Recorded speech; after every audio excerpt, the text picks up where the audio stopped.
Okay, guys, welcome back to another stream, of course. As you can see from the title, today we will be talking about Jacquemus's latest show, and we will also be talking about the latest Yves Saint Laurent show.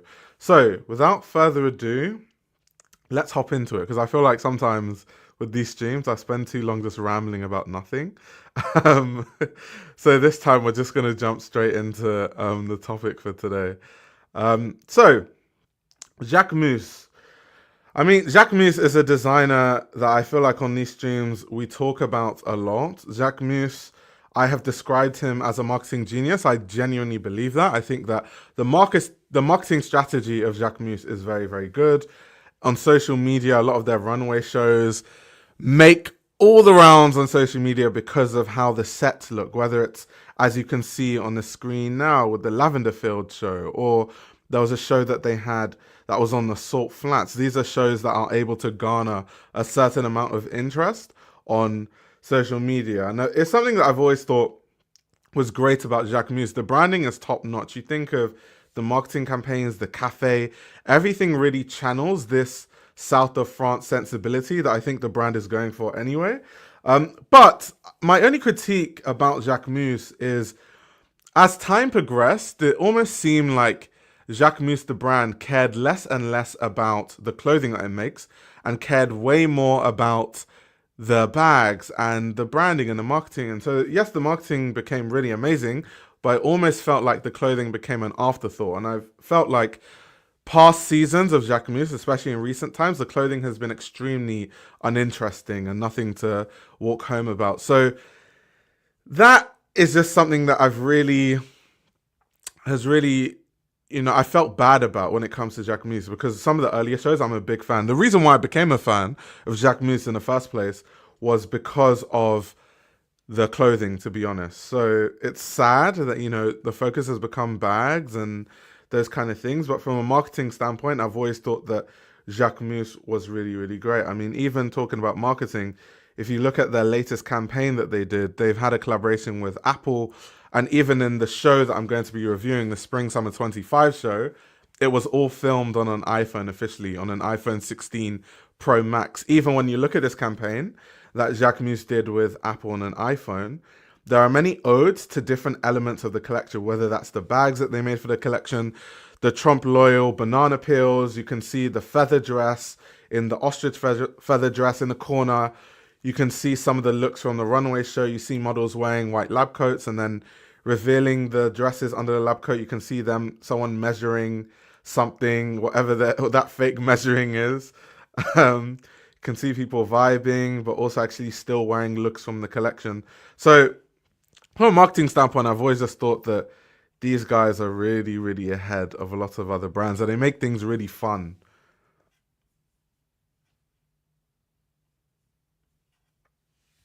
Shot on iPhone, as it says there.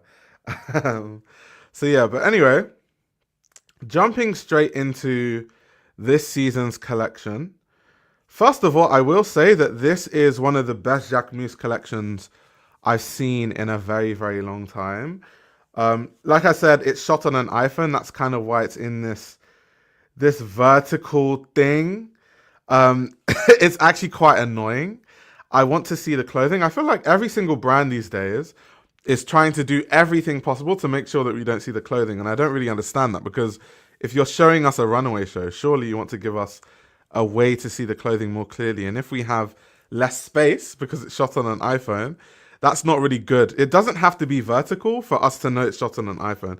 They could have done it in a landscape mode, but I don't know why they didn't do that. I don't get it. Maybe they're trying to bring home the point that, this stuff is shot via an iPhone.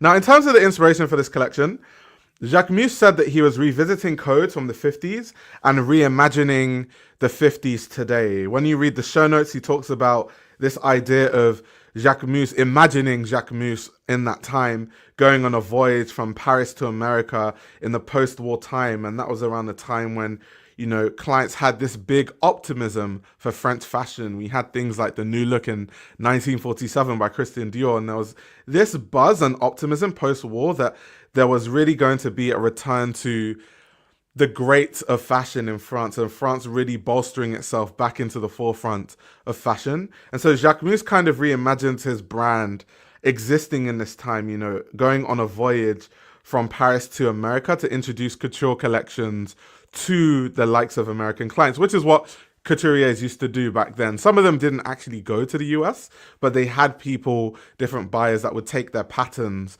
and sell it in the US and kind of introduce that things to the US. You also had magazines like Harper's Bazaar that had people like Carmel Snow that would be the correspondent in Paris and then relay a lot of the information to Harper's Bazaar New York, where this information would be disseminated to clients and customers in the US that were interested in these things. So it's kind of looking at that side of fashion. And that's why when I looked at this collection, the first thing that made so much sense to me almost immediately is why the models are walking really slowly. If you watch couture collections, old couture collections, and some of them you can see them on YouTube, models walked really slowly. And a lot of times the salons were completely quiet. So it's almost weird, actually. It's just, you hear like, duh, duh, duh, when the models are walking, because there's just no sound, there's no music in a lot of these shows. And it's really quiet. So that's why the models are walking. And I actually appreciate that, because going to a lot of runway shows, something I find really annoying is it's too distracting. You have this crazy set, there's flashing lights, there's loud music, there's an orchestra in the corner, there's models walking really fast. I actually feel like I get more from, actually seeing stuff online and looking on Instagram than I get being at the actual runway shows, because you don't have time to take anything in. Everything happens so quickly. And so a good thing about this collection is people that are there, and even us watching, have time to really pause and look at the garments. They had time to really ponder about, I wonder what fabric that is. That's an interesting technique used. I like what they did there. I like what print they've done there. So that's something I really appreciate about returning to this haute couture, slow walking, salon sort of vibe. And that also makes sense why they chose to use these sort of wooden paneled rooms of an apartment, because it kind of fits into the salon theme. Because couturiers would normally do these kind of shows in salons and there'll be doors. I mean, you people have seen Demna's couture collections. It's kind of the same vibe when he's using Cristobal Balenciaga's original salon. You see that they walk through corridors and through empty doorways and stuff like that. So I really, really enjoyed that part of the collection, to be honest. We see all these different jackets, dropped waists, tall skirts. This is kind of his way of modernizing clothing from that time period. And I thought, some iterations were done better than others. When it comes to the menswear, a lot of the menswear was, referencing American sportswear, because Jacquemus described this collection as this interplay between France and America. Of course, these couturiers traveling from France to America to talk about their collections and really to market their collections. So when you look at the menswear looks, a lot of them are associated with sportswear and sports clothing from back then. That's why you have men wearing these sort of shorts, and you see men wearing things like these really nicely shaped windbreakers in this really thin leather fabric, suede jackets worn over polo shorts, that sort of stuff. So it was cool. It was cool. I heard a lot of the critique online about the fact that a lot of these garments look like copies of other looks. And while I don't necessarily think I agree with that, only because, okay, yes, people said that, a lot of this stuff looks like Emilia, and I can definitely agree. Emilia is famous for, especially now, these sort of barrel leg jeans. Not that they invented it, but it's kind of what Emilia is known for these days. The barrel jeans that look like this, and you had these kind of shapes in the Jacquemus collection. And I remember someone spread a rumor, I don't know if it's true or not, that essentially an Emilia staff member joined the Jacquemus team. So that was something that was mentioned. I also saw a lot of Balenciaga cocoon shapes that I noticed in this collection. There was even a skirt, like the circle skirt from Edith Head. So there were a lot of inspirations, but then you could chalk it to the fact that Jacquemus was actually looking at that period as inspiration. And the big reason why I'm going to refrain from saying everything is an outright copy is because some of my favorite Jacquemus collections actually look like this anyway.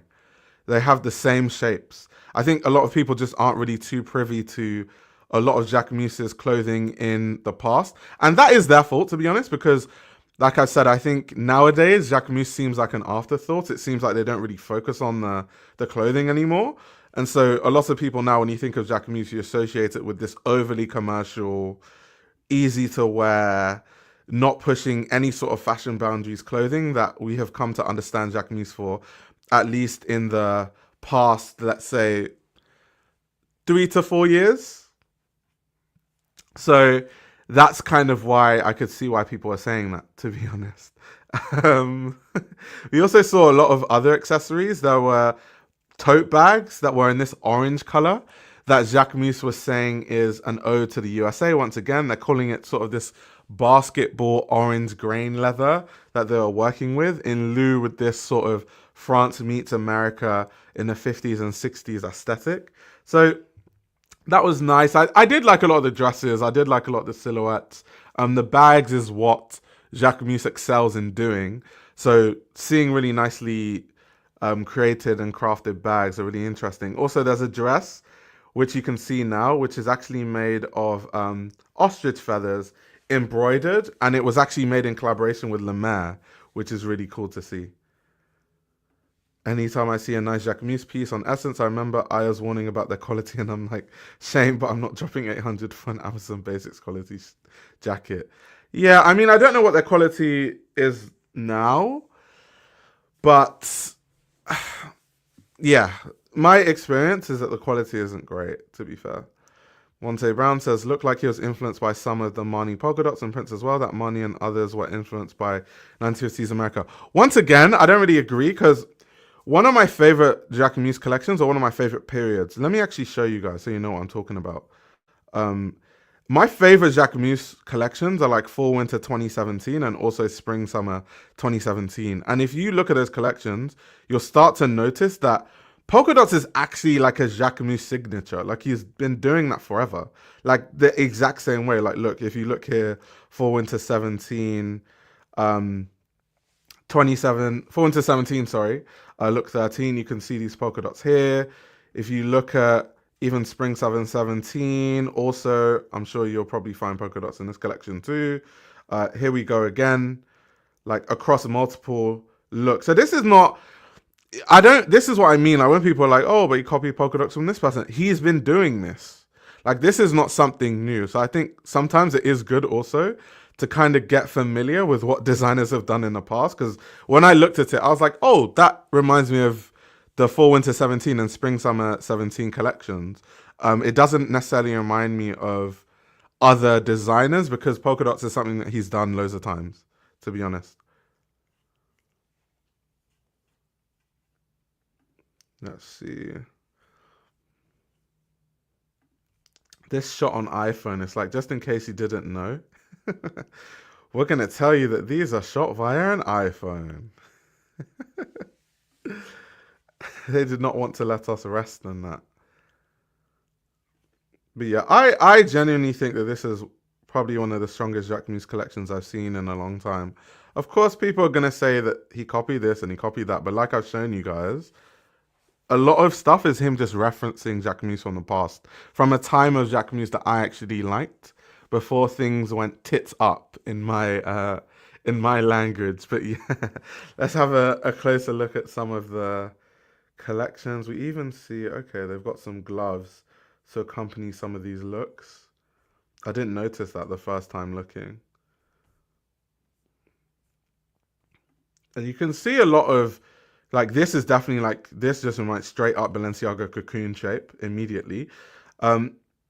There are a lot of Christian Dior, like I saw a Christian Dior-esque A-line dress. So there were those silhouettes there. And of course, he is referencing that period. So, I mean, there's nothing too surprising there. I did like these shoes. These sort of, this woven technique that they've used to make the footwear. I did enjoy these shoes, to be fair. These like kitten heels. Here, once again, this is kind of like more of the Emilia shapes, like the barrel leg that everyone was talking about. I do love those shape of trousers though, like really wide barrel shape. Got some more cocooning over there. You've got the bags with the leather gloves. I like this collection a lot for all the reasons it's caused such controversy. Yeah, you even got gloves, let's see, and these different, kind of like a dotted cheetah effect going on there. Let's go some more there. I remember some people were drawing parallels to this and Schiaparelli, and I get it. I get it to an extent. Here, once again, you've got the feather technique that they used. I did like those pieces, to be honest.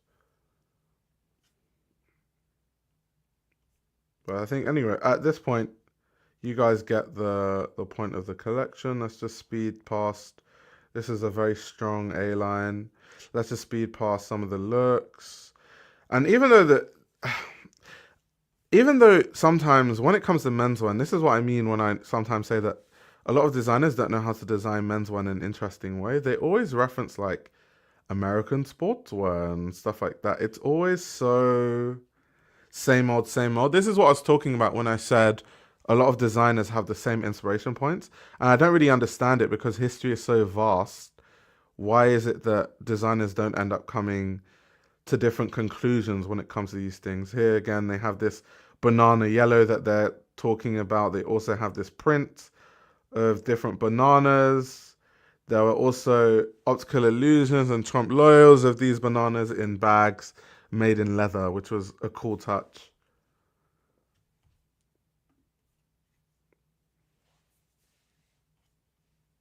Let's see.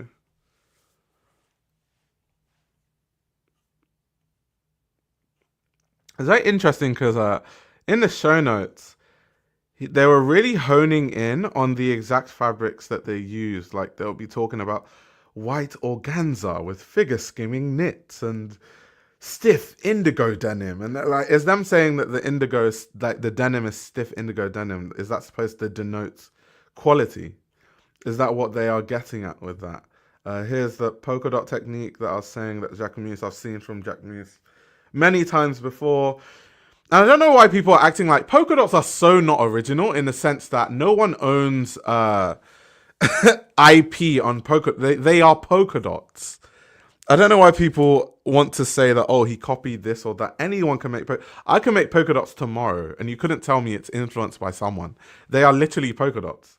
It's not that like that original anyway. Like people have been doing polka dots forever, even before your favorite couturiers did them. A big focus on kitten heels, which is very different to what we usually see from Jacquemus. It's almost like this collection is Jacquemus has been catering to. When I look at his garments, I just think of like very young people that are his audience. And then with this collection, it's almost like a complete 180 where this is catering to a more mature audience. The kitten heels, the A-line dresses, the, you know, techniques that they've used with the ostrich feather, the smart tailoring for men. It's very grown up by Jacquemus standards.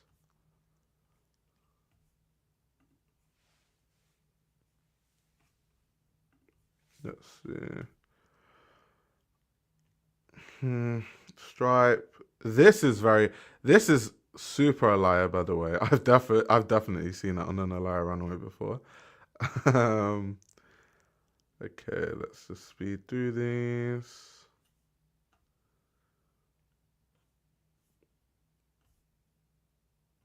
I do really like the shoes, though. I'm not gonna lie. The shoes are really, really nice. Extremely nice.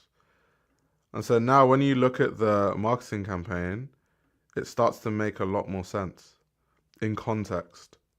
You can start to see like some of the ideas that they had. But going back, because I really want to hone in on some of the past collections. So like Fall Winter 2017, for example, It's one of the best collections I've seen from Jacquemus.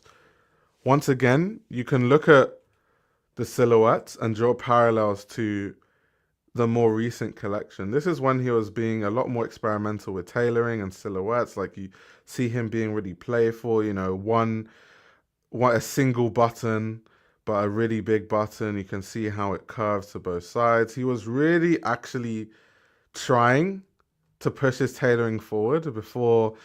I don't know what is going on with the modern Jacquemus where everything just looks like you can find it in COS or something.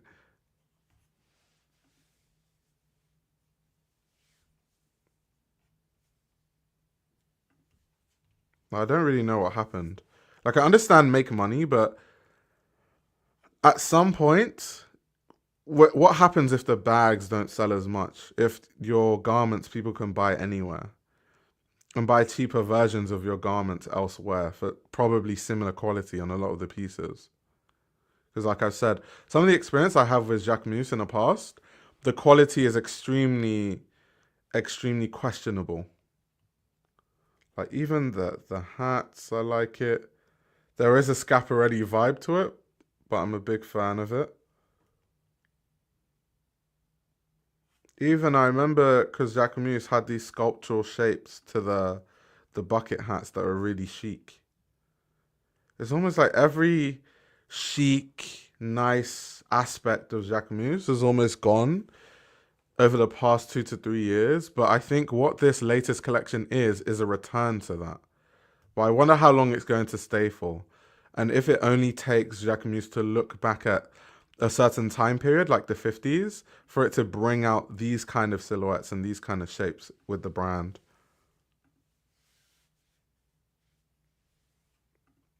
I think he draws inspiration not just from European designers, but from art as well. I mean, yeah, and he has cited a lot of art that he's inspired by in the past. So I can definitely agree with that.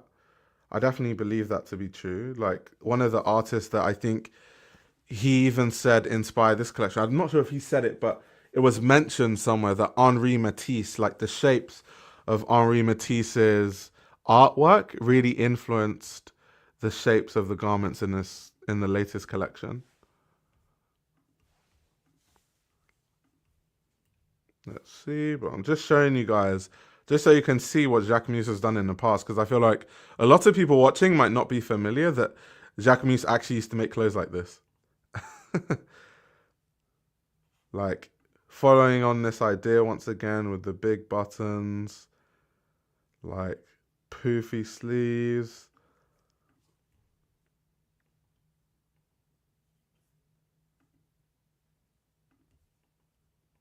Like this stuff to me is just great. And that's the thing, I always say that I judge collections on a collection by collection base. I don't dislike any designer. So I have no agenda to kind of go into a show or a collection and bash a designer off rip. Um, but that's my issue with Jacquemus. Like if you just look at his past work and compare it to anything that he's done recently, it always falls flat. Like look at some of the stuff he was doing in the past. Now, if we go to modern Jacquemus and we look at some of the stuff that he's done, you'll see exactly what I'm getting at. Like this 413 ready to wear, like stuff like this. Like compare what I just showed you to a collection like this. Like there's no comparison, literally. And also here you can see the sort of polka dot vibe again. So like I've told you guys, it's a signature of Jacquemus. So you don't copy anyone when it came to the polka dots. Like look at some of these collections. Like it's night and day, literally. It's quite literally night and day.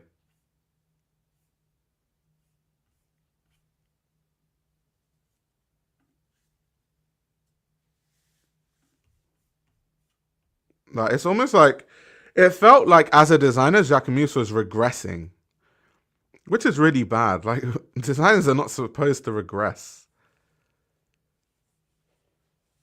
Fernando says he and Daniel Roseberry are considered similar in certain ways. Jacquemus feels very ready to wear in certain aspects, but he's trying to move to more high end. Meanwhile, Daniel is very high end. Okay. Jacquemus gives beginner designers, someone will ask if that's vintage or liar, hanging on the last thread. Then the response will be, no, it's just Jacquemus and his cheap materials. Damn, guys are harsh. You guys are extremely harsh. Oh my gosh. But anyway, yeah, that was just the Jacquemus collection. I really wanted to touch on it, but I also wanted to address like some of the stuff. Yes, a liar, a conversation can be had there, but in terms of other silhouettes and polka dots, it's stuff that he's done in the past. So I'm not very inclined to say that, you know, a lot of this stuff is a copy done by him, to be honest. But yeah, those are my thoughts on the Jacquemus collection for anyone that was interested or wanted to know. But anyway, moving on, a collection that I enjoyed slightly more is the Yves Saint Laurent collection. So to talk about the Yves Saint Laurent collection, it's very it's very interesting because, first of all, Anthony Vaccarello is, as a creative director of Yves Saint Laurent, it's funny because when you think of menswear, because this is a menswear collection that I'm reviewing, he was quite, maybe not insecure is not the right word, but he felt a lot of pressure trying to fill the shoes of Yves Saint Laurent, which is why even though he took over in 2016, he didn't have his first menswear collection till a lot later, because he was thinking exactly what would his vision for menswear be and really trying to hone in like what a vision for his Saint Laurent men would look like. He's of course known for the shapes that he uses. He uses very impeccable shapes. He likes using really luxurious fabrics, you know, really nice silks, leathers, wool. That's something that he's very known for. And when you think of his background is in sculpture. That was something he studied. So it makes sense why he's always focused on fabrics and shapes and silhouettes and stuff like that specifically. And it's funny when you draw parallels between Anthony and Yves Saint Laurent, because Yves Saint Laurent is more inspired by like music and art periods and stuff like that, photographers and different photographers. And so that's why, even though some similarities can be seen in the way that they design, there are also a lot of differences when you look at the collections. In recent times, I've noticed there has been a big buzz around Anthony Vaccarello's Saint Laurent collections, mainly because he's gone to a wider, more flowy silhouette. I've heard a lot of people say that's not very Yves Saint Laurent, which is not true. I think when people think of Yves Saint Laurent, they only think of Le Smoking and like those very more slimmer silhouette suits and tuxedos. But to be very honest, Saint Laurent has done everything from wider silhouettes to slimmer silhouettes. So it's really just a certain time period, especially in the 80s. Saint Laurent was doing like a slightly wider silhouette. So that's really what Anthony Vaccarello's Saint Laurent is returning to. And I've seen a big buzz. It seemed like Saint Laurent was quiet for a while. And over the course of the past 3 to 4 runway shows, there has been a big buzz. And he's continued going on with that. Vontae Brown said, I asked on one of the last lives about YSL. The new menswear looks great, reminiscing of early 90s designers. Like I've been saying, fashion is going to the 80s and 90s glam styles. Oh, I didn't know that you were specifically talking about Saint Laurent, but if that's what you're talking about, then yes, there is like a clear return to like the 80s silhouettes, like I just mentioned, especially when it comes to the likes of Saint Laurent. But anyway, let's have a look at the runway show. Let's have a look at the runway show and walk through the collection.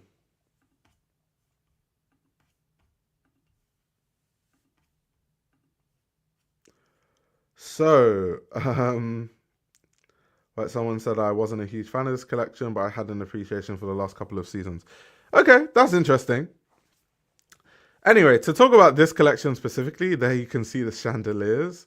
That was a big statement that we'll talk about in a sense. But anyway, this collection was really looking at contrast. So contrast between menswear, tailoring, elements that are slim, elements that are wide, elements that are more rough, elements that are more refined. It's like a mixture of counterintuitive elements, which is how they put it in the show notes. And I like the way that they phrased that and worded that, to be honest. Something that they are trying to channel in this collection, and one of the big inspiration points, was Robert Mapplethorpe. Now, if you don't know who Robert Mapplethorpe is, I would be surprised, but he is very, very famous, a very famous American photographer. I obviously will never forget him because he dated Patti Smith, and as an Andermelemeester fanboy, Patti Smith by extension is someone that I'm very obsessed with, and of course, Patti Smith and Robert Mapplethorpe dated. He's very famous for these like monochromatic portraits of people and self-portraits and stuff like that.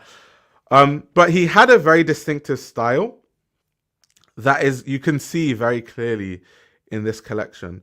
You can also draw a lot of different elements when it comes to his work.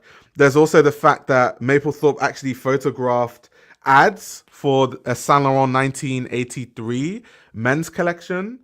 I'll see if I can get that on the screen for you guys now, actually. Even when you look at Anthony Vaccarello's Instagram, he has actually put some of these images on his Instagram page just to give you a chance to actually know what some of the inspiration is behind this collection. It says, Men's Advertising Shoot 1983 by Robert Mapplethorpe. So once again, if you Google, you can actually see more images from the shoot that he did in 1983. Here, like I said, you can see more of these looks.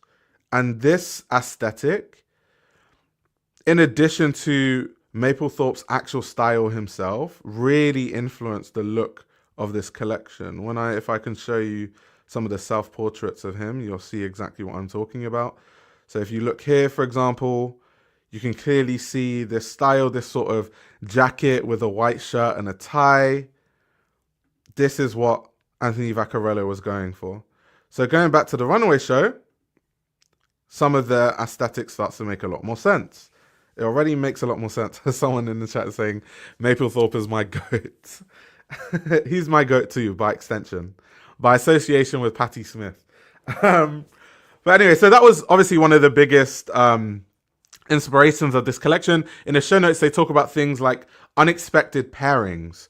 So of course, to me, that would be these sort of boots, these thigh-high leather boots with the tailoring, which is very uncharacteristic of menswear tailoring. You don't see men wearing suits and then they tuck in the trousers to really, really high boots. Like, no one really does that. But it's nice, and it adds a nice contrast to menswear. When I actually saw these, the first thing that came to mind is this. Because when you think of Yves Saint Laurent, you think of the beatniks, and you think of the fact that Yves Saint Laurent made these sort of really high boots a trend for women to wear in the 1960s.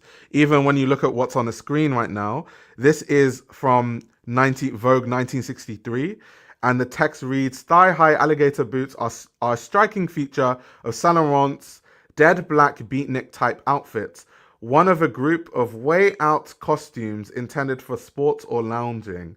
The girl stands in a plaster cave designed by modern sculptors. So yeah, this sort of style of sort of pointy thigh-high boots is like a serious Yves Saint Laurent signature. Even till now, Saint Laurent still sells very thigh-high boots for women because that's always been one of their signatures, right? So I like how what Anthony Vaccarello is doing is he's taking something that is very these sort of high, pointy boots for women, something that's very characteristic of what we associate with Yves Saint Laurent historically, and making it more modernized for men and turning it into sort of a menswear thing and making it sort of a menswear staple. I enjoyed that. So when I saw those boots, I was like, oh, this is like a version of the original Yves Saint Laurent boots, but for men, modernized. I like that. I really did enjoy that. Where do I find the show notes? On Show Studio's website. I always say, but if you go on Show Studio's website, you can see the show notes there. So yeah, so they're channeling.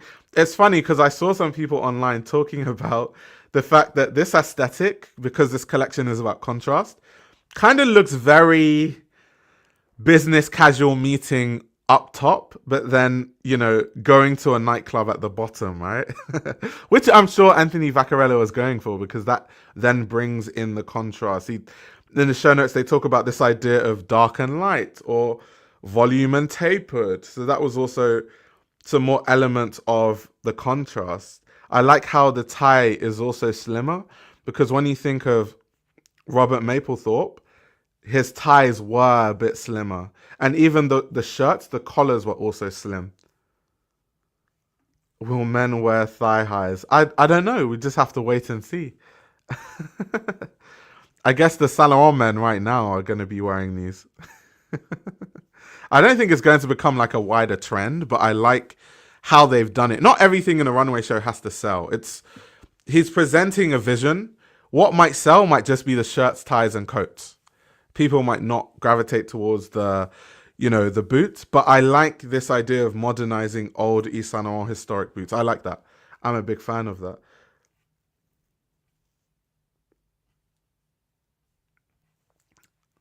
And for people that don't know about the history of Yves Saint Laurent boots, just as like an extra tidbit of information.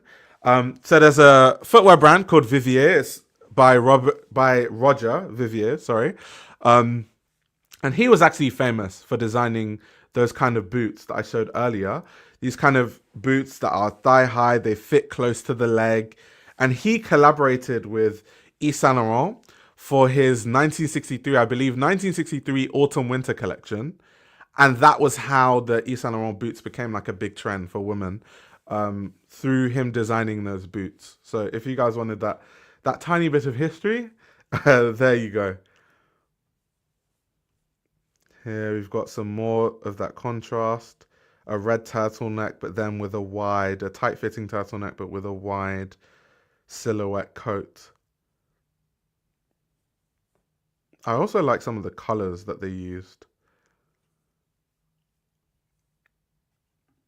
His styling is showing how far he's come from when he started.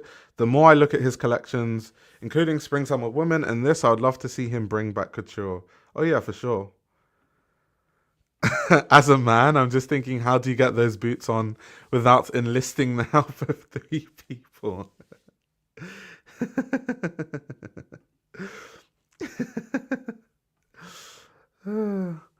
Yeah, I said Roger Vivier.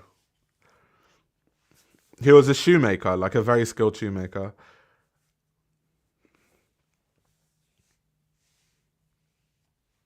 Zoom call on top, BDSM club on the bottom.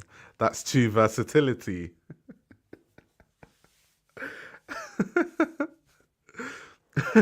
Also, it's kind of interesting looking. The reason why I wanted to pair this collection with the Jacquemus collection is to do with the set. It's very interesting that a lot of brands this season were going to these sort of wooden couture-like floors, because even this collection, right, the set, whether you're looking at the chandeliers with the candles or the flooring, is actually a nod to the Intercontinental's hotel ballroom. And this is where Yves Saint Laurent used to present haute couture collections between 1975 and 2001.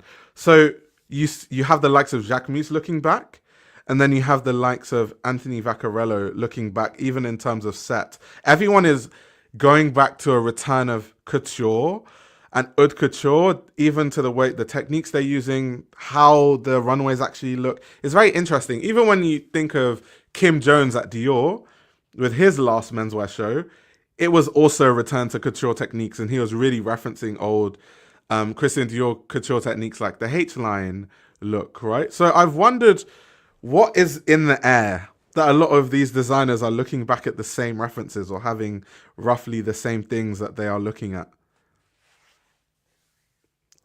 I also agree with this, by the way. Obviously, you guys can't hear the soundtrack because it's muted, but the soundtrack was great. I loved the soundtrack in this show. Really nice soundtrack.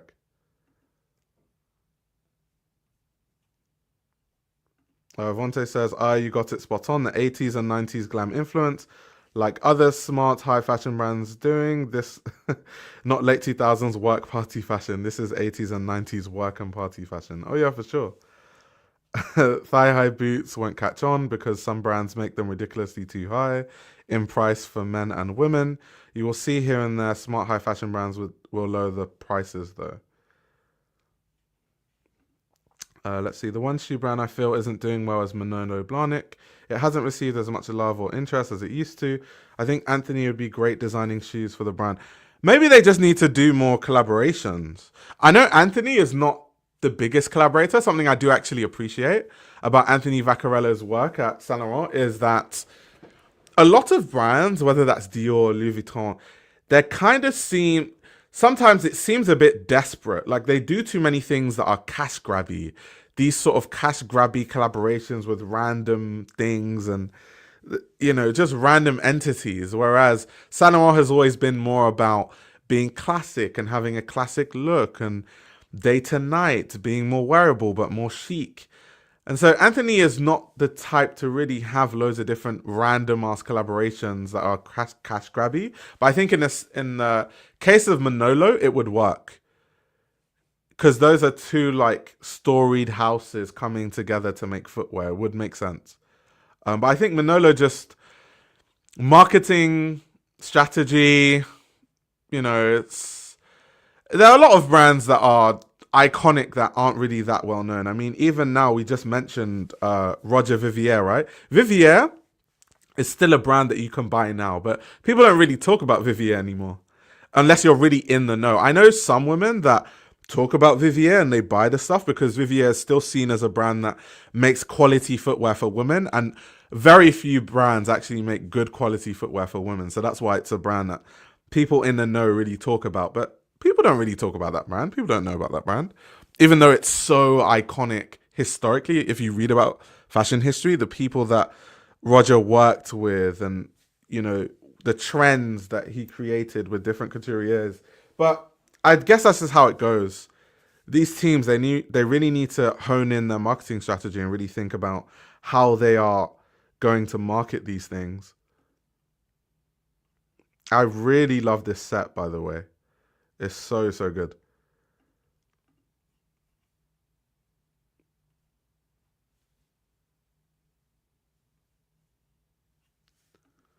Fashion has been making a comeback in recent times. Everything is cyclical. Oh yeah, everything in fashion tends to be cyclical.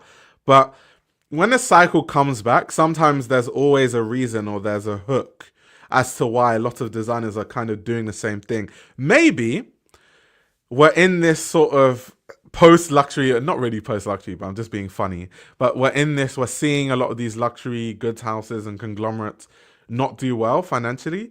And so a lot of brands now are deciding to go and return back to the essence of what these brands represented in the past, which is why we are seeing a lot more designers talk about things like couture techniques, haute couture, the set. Oh, this is how the sets used to look when they used to show the haute couture collections. Even in the case of Saint Laurent with this collection, that tends to be the case. So I wonder if that's the reason why designers are having a return to that.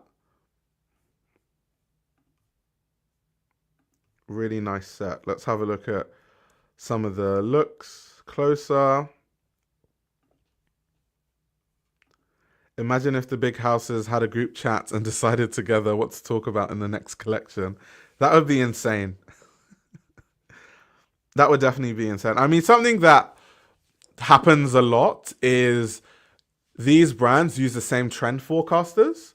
So then what happens is they end up jumping to the same conclusions, especially when it comes to colors. That's why it's very easy to do a trend report as a journalist, because a lot of brands will use red in one season, and then you can just be like, oh, red is in season. Or a lot of brands will use purple because on, I don't know, WGSN, they've decided that a certain Pantone of purple is the color of the year. So every designer is like, whatever you do, just make sure you put that purple in one of the looks in the collection. So that's why it's very easy to do like trend reports. The other day, we were talking about escapism on Discord. I think there is a combo that includes nostalgia, romanticism, and fantasy that has been appealing lately. Yeah, I totally agree with that. I agree with that for sure. Anyway, let's have a look at this 80s nightclub at the bottom. Robert Mapplethorpe at the top collection. Really nice though. I love these sort of wider silhouettes. I do like, what do you guys prefer? Do you guys prefer the slimmer fitting Saint Laurent silhouette or the wider fitting silhouettes? What do you guys prefer? I'm curious. Let me know in the chat.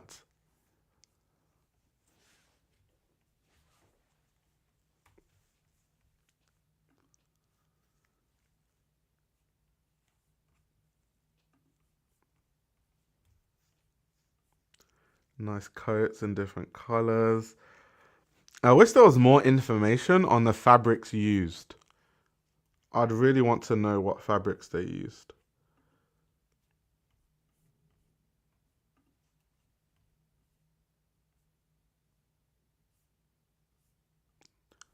That's a really nice coat. The layering and styling is really on point. And I like how they've worn the sunglasses. It reminds me of, you know, when people go to the club and they've been doing drugs, so they wear sunglasses because they don't want you to see their eyes looking bloodshot or their eyes going all over the place. You know, when people do like MDMA or something like that, their eyes are all over the place. So that's why they wear sunglasses. It's kind of a double thing because you look more chic, but at the same time you don't look absolutely crazy with your eyes looking all over the place. So that was what I thought about when I saw all the models wearing sunglasses that look like that.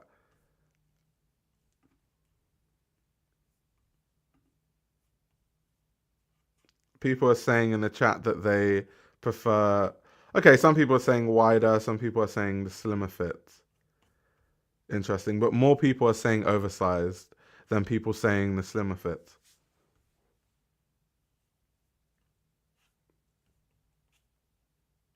Here again, we have this idea of the contrast. You got the wide with the power shoulders, but then this really slim fitting roll neck at the top there.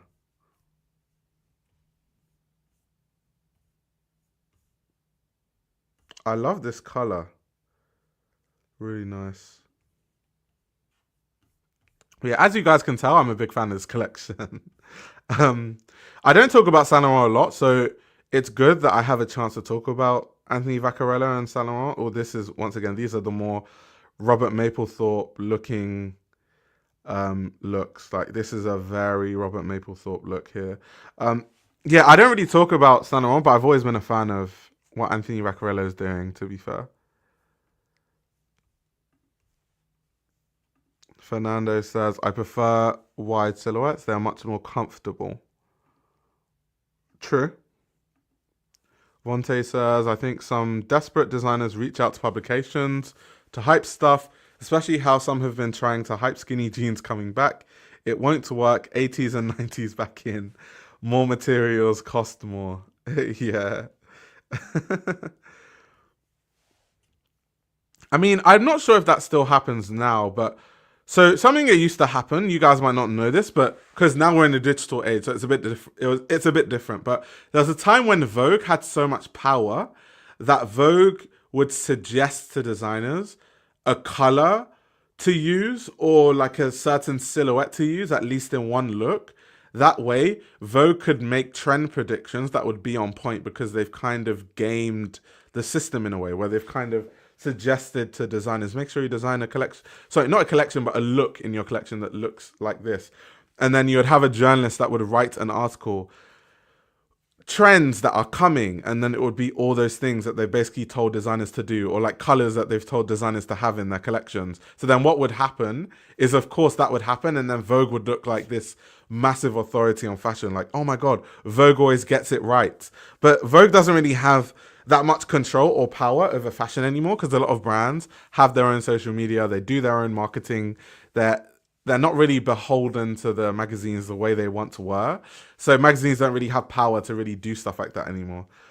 Yeah, insider trading is the perfect way to describe it. It is kind of fashion insider trading in a sense.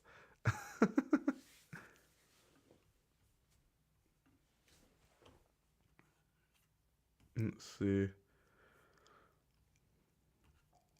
Really nice classic look.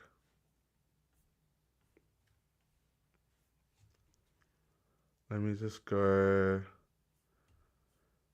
A lot of people are really playing with sort of like, okay, these are feathers, but like feathers or fur. We saw that in Prada. We saw that in the Jacquemus collection. We've seen that in YSL, once again, it's a lot of techniques carrying over across many different brands this season. Okay, you've got some black feathers too. That's nice. I like how it's also longer. There are more feathers on one side than the other.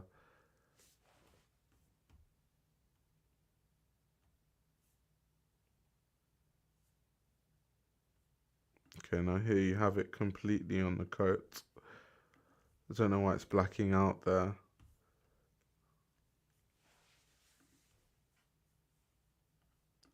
More materials cost more. Some desperate designers have wait, have been likely reaching to some publications to hype skinny jeans again to save money and lack of creativity, while smart brands know 80s and the 90s are in. I mean, that's up to them to figure out, to be honest. And every brand doesn't need to follow the trend per se. Some brands have a strong enough brand identity to where they don't need to do that. But yes, there is a shift slowly with some brands definitely referencing the 80s and the 90s for sure. I can see that. I can definitely see that. Let me go on the YSL Instagram, see what other pictures they have for us. Different looks to backstage. I just love the silhouette as Yves Saint Laurent tailoring. It's so nice. The shoulders, the really big lapels, the pointy. I like Yves Saint Laurent is known for the lapels being pointy. Even if you look at old Yves Saint Laurent women's wear pieces, like I'm talking early Yves Saint Laurent, right? Even when garments would have like a short collar, like a coat with a short collar, the collar would be really pointy. Like the ends of the collar would be pointy. That's a big signature of Yves Saint Laurent. I love that shape. Like I'm a big fan of that shape.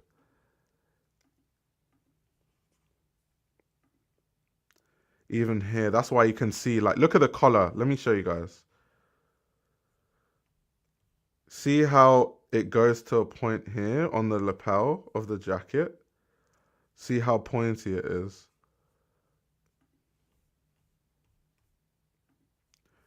I want to see if got some more pictures quickly.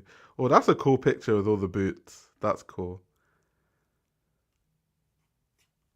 YSL has cold shirts and blazers. Facts. Facts, facts.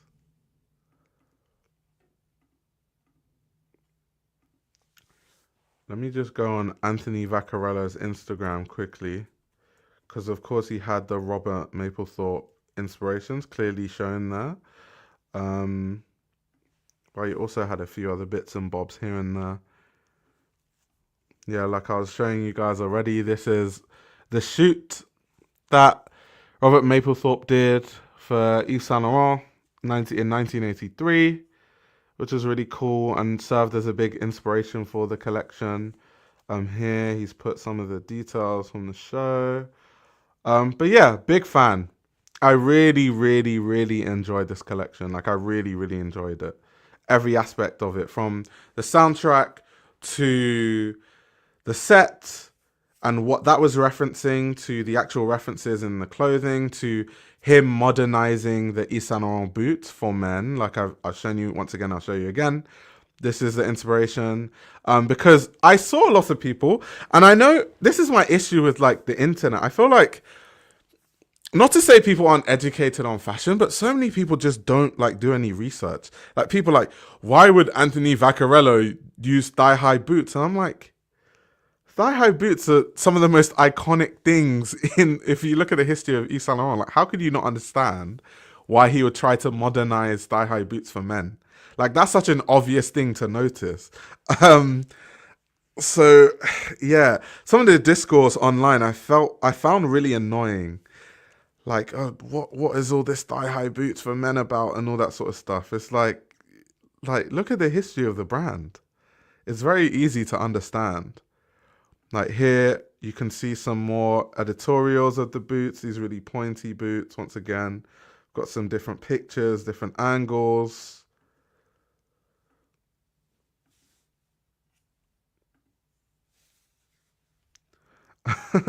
What they say, the algorithm promotes controversy and outrage rather than plain facts. Yeah, but they're so nice. I love how like pointy they are. They're very like space age looking.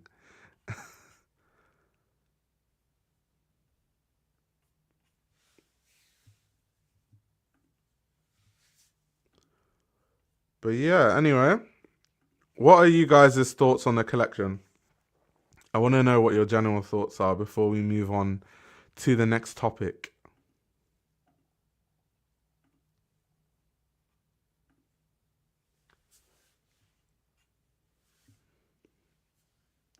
Yeah, Uni says Vaccarello knows these details sing. Facts.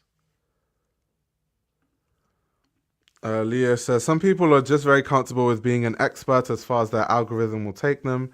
Deep diving of researchers out of their conception. Damn, that's crazy. Pretty sleek, but nothing they haven't done before, I feel. Yeah, I mean, it's referencing a certain silhouette from YSL's history, so I can understand that standpoint. Ezra says, love the aesthetic of Mapplethorpe's photography, but learning more about his life really put me off him. Major get out. I mean, he did have like, I feel like you can draw. I think Anthony Vaccarello actually talked about this in his Vogue interview, where Yves Saint Laurent is obviously a genius in terms of fashion design, but he was fighting demons. The same thing with Robert Mapplethorpe. Like Robert Mapplethorpe was a genius. His photography was amazing, but he was also fighting demons. So you can draw parallels between, you know, them being geniuses in their craft, but also fighting demons. And maybe an argument could be made that them fighting with those demons channeled a certain dark energy, but also creativity into the work that they created, right? But yeah, I definitely see where you're coming from. And Metro Man says, lovely, but Vaccarello has been rehashing this look for the last 3 seasons across men and women now. Yeah, that's what I was alluding to earlier, where I said the past 3 to 4 collections, I've seen a lot of people talking about it. I think in general, people prefer him to do these wider silhouettes, which is why now that he's been doing it, a lot of people have really been praising the collections and there has been a buzz around the brand.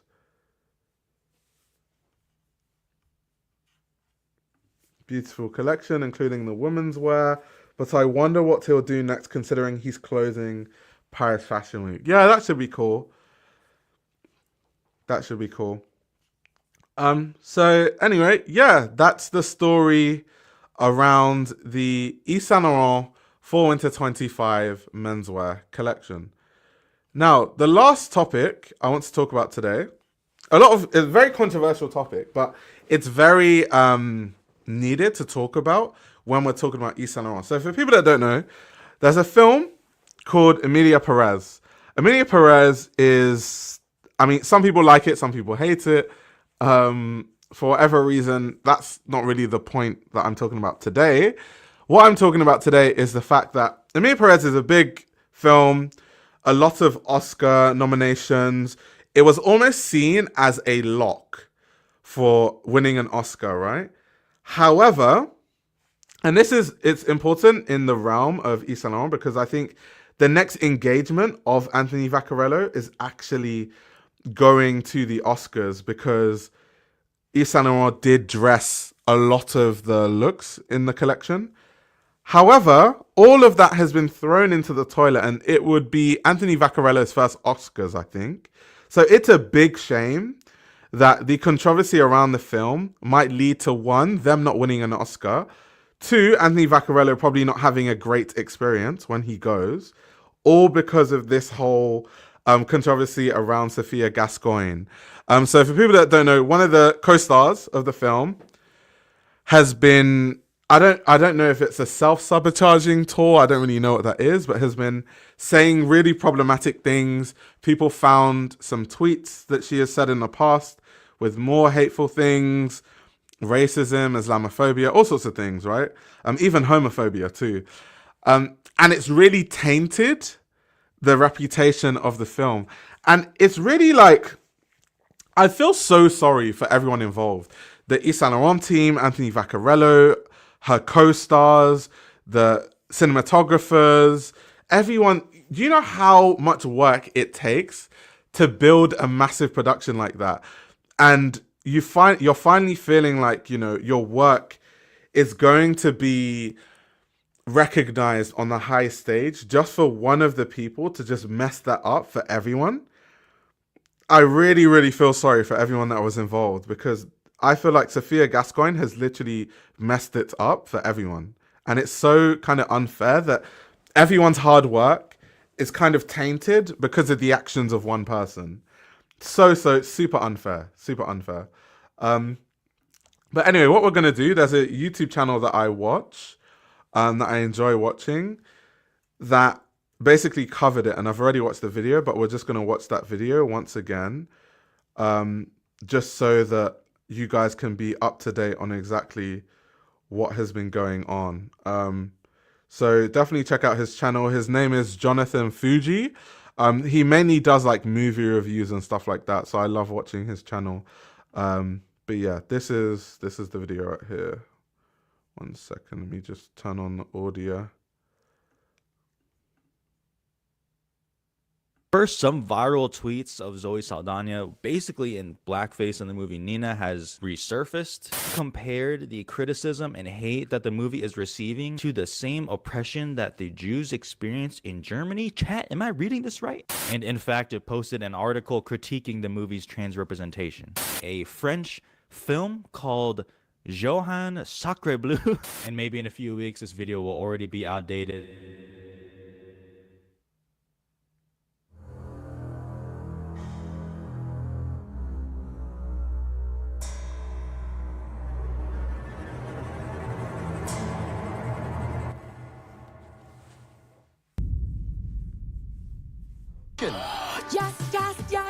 No, fucking no, God, stop. Hi everyone, so last week I made a video talking about all the Oscar controversies, from basically each Best Picture nominee, from the Brutalist AI to the Honora Intimacy Coordinator, and obviously a large part of that video was on Emilia Perez. And of course, since it's me, as soon as I uploaded that video, it was already outdated within a few hours. Because my God, the past few days have been an absolute shitstorm. This is truly historic what we're seeing about Emilia Perez. I truly did not think I was going to make a follow-up video until I saw everything that has been going on and continues to go on.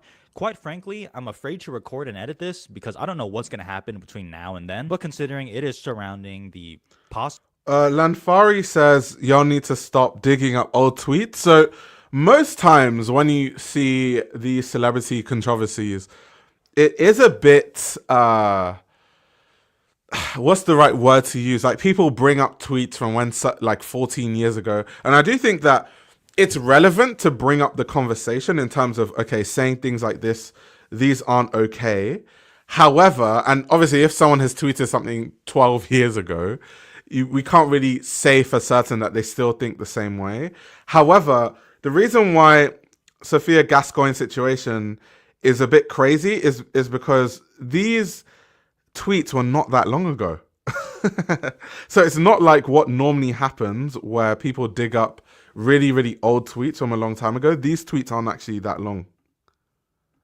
Possible Best Picture winner, at least as of a week ago, I think it's fair to talk about. And I usually don't say this at the beginning of the video, but since I have a feeling this is going to be a long one, feel free to subscribe. You know what I'm saying? Feel free. I'm just going to leave that out there. So let's talk about everything that has transpired since my last video, all about Emilia Perez. Let's start with the director, Jacques Audiard. He has already been in some hot water. A video interview has resurfaced where he says, quote, "Spanish is a language of modest countries, of developing countries, of the poor and migrants." Bro, you can't say that. You know, it is an interesting strategy to openly shit on something that your movie is trying to represent. But, you know, we'll see how that goes for you. Even without this interview, people were already upset at him because of his comments about Mexico and his lack of research. So just adding this little comment here, I mean, it's just a nice little poop on a shit plate, you know what I mean? I'm going to say this a lot. I don't really understand this. I mean, what happened to media PR training? You can give the most softball, nothing PR media trained answer of your life regarding the Spanish language, And instead is just like, yeah, I'm actually gonna talk shit, actually. And again, based off his own words and actions, it seems like there is a blatant lack of respect for the people of Mexico or just Spanish language speakers, which again just has me puzzled. Like, why make this movie in the first place? If like this is your apparent feelings, does it come from a place of contempt? Like, what's going on deep down inside you, bro? So that was pretty bad. But, you know, I wasn't going to make a whole video just based off one additional thing after that video. And then I got tagged in. I'm with you people in the chat. Like, some people really need to be media trained. I don't know why, like, people would... And also, they need to do a background check on people before making them, like, a star of a film. Just in case, because otherwise, you're going to end up with this, where you've done all the hard work and you're right there. You're about to win the Oscar. And then it just gets snatched away from you. Literally. And someone is asking, why are we talking about this? Because we are talking about Yves Saint Laurent. And Yves Saint Laurent obviously dressed the looks for this movie. You can even see on their website here some of the looks via Yves Saint Laurent, actually. So here you can see, once again, across the film, they've done a lot of the looks. So yeah, that's why we're talking about it, because the Saint Laurent team is actually, they might suffer because they might lose out on all the press, and instead everything that they've done is going to be overshadowed by, you know, the bad press that is coming from this controversy. In another video interview from Carla Sofia Gascon, where she talks about some of the criticism she has been receiving. And I keep my phone on silent, so I just kind of read the caption, saw she was speaking, and I was like, okay, like, she's more than welcome to defend herself. Like, I guess, you know, that's fine. I don't know why I'm tagged in this. And then a small firestorm kind of happened. Carla Sofia Gascon has violated the Academy's Oscar rules by accusing nominee Fernanda Torres' team of spreading hate against her and the cast of Emilia Perez during a Brazilian interview. Any public communication by anyone associated with an eligible film attempting to cast negative on a competing film will not be tolerated, as stated on the Academy's website. I'm going to shorten her response a little bit, but per translation, her response is this. Quote, "This is not a competition. It's simply about some people liking her work more or less, and that's it. If she wins," referring to Fernanda Torres, "great. If I win, great as well. What I really don't like is that there is a social media team working around these people trying to discredit the work of others, like mine or the movies. That leads nowhere. To highlight one person's work, you don't need to bring others down. No one has ever seen me speaking badly about Fernanda Torres or her movie. However, I do see many people in Fernanda Torres' circle speaking badly about me and Emilia Perez. I think that says more about them and their film than about mine." Okay. So I have a bunch of thoughts about this. First of all, I don't really know what she's talking about, because there was a video going around online about Fernanda Torres where she is speaking directly to the camera, praising the nominees, talking proudly about her work and their work, and even asking others not to spread hate. I haven't seen anything from the official I'm Still Here account, if there even is any, or Sony. So essentially, Carla Sofia Gascon made everything about herself, and she wanted to victimize her. I think what she did, even though there isn't enough evidence to say that, you know, people are hating on her and the film, she wanted to insult someone else. So she kind of made herself the victim first and was like, I've seen these people critique me and say bad things about me in the film. Just so that she could use that as a way of of kicking back. That's interesting. I've never seen people use that technique before. That's an interesting technique. Sony Pictures Classic. So then I just assume that she's not talking about official people from Fernanda Torres' team, but mainly talking about the stands online. And as you can imagine, this did cause quite a bit of a stir that day. Someone said they did they co-produced the film. Yeah, I know. It's literally on their website, by the way. Like, it's literally, look here, Saint Laurent Productions. Yeah, I know that. It's literally on their website. It's quite clearly there. If I said some, I was just not thinking. But yeah, even when you check their website, it literally says it's a Saint Laurent production. But quite frankly, I knew after reading that the Academy isn't going to do anything about that. As much as people were making claims about this, if it was your job to play lawyer in defense of Carla Sofia Gascon, you can totally spin this off. You can defer, spin off her words that you weren't talking about anyone official, you're referring to people online, blah, blah, blah. It gets a little muddy, and then it goes nowhere. And then, in fact, Variety posted an article saying that no, she did not violate any Academy rules. But my God, Was that a crazy thing to say? At this point, you were already under the microscope because of your previous comments and previous tweet that I talked about in my last video. I guess my main thought is like, why call out anyone by name? Like if she just said, there's no need to tear me or my movie down, this isn't a competition, and just kind of kept it there, like I don't think anyone would have a problem with that at all. But not only did you single out a nominee, you singled out Fernanda Torres, and therefore you called out the Brazilians. Listen here and listen now. I would rather attack the BTS stans. I would rather attack the Bayhive before I'm not sure I agree with him there. The Bayhive, actually, I don't think the Bayhive is as bad as the K-pop fans. The K-pop fans are the worst. They are the worst. I would not want to get on the bad side of the K-pop stans. No way. Like they would dox your dress. They would do all sorts. I've seen it happen.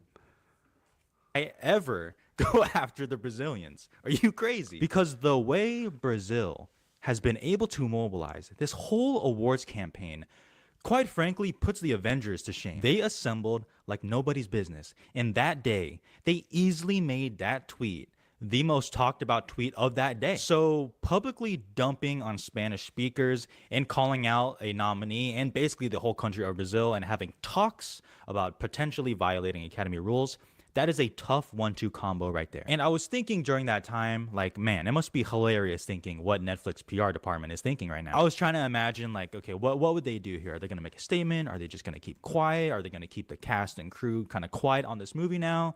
You know, what are they going to do? And the worst of it has yet to come. You think that was bad? The day after this happened, what the fuck? I woke up the next morning, had a good night's sleep, felt pretty good. I reached for my phone, I opened Twitter, and I said, holy shit. I saw this tweet here. Shout out to Sarah, who was the first person to bring it to light as far as I saw. Because these tweets revealed that Carla Sofia Gascon is an insanely hateful person. You know, after Emilia Perez won the Golden Globe for Best Picture, they elected Carla Sofia Gascon to speak, and she ended with "The light always wins over darkness." Well, let me tell you. Why do people say that? That's such a generic, like, cop-out. The light always wins against darkness. I thought every time I've heard the phrase, the light always wins against darkness, you know whoever is saying it is a problematic person. The light shall always win over the darkness. What is this, Star Wars? After reading those tweets. Also, she's the darkness. She's talking about the light wins over the darkness. You are literally the darkness. The darkness is winning, all right? The darkness is like consuming your body like the Venom symbiote in Spider-Man 3. And it was funny seeing in real time the people who were defending Carla Sofia Gascon on the previous day read through these tweets, and it was like the Ratatouille meme. Like, oh my God. I will show the tweets in a second, but I don't know if I've ever seen a campaign tank like this before. If we see situations about a celebrity making insulting and offensive comments in the past, it's usually like this. Oh, someone found a fairly offensive joke made about 18 years ago. The person will respond, say, even outside of this controversy, the press run for Emilia Perez has been insane. I'm not sure how many people of you have been following it, but like you had Selena Gomez. Selena Gomez literally did an interview where she was talking about how she felt like her Spanish wasn't good enough, like her inflections weren't good enough, like her Spanish sounded a bit odd. So she even admitted that I feel like the whole press run for Emilia Perez from top to bottom has been horrible.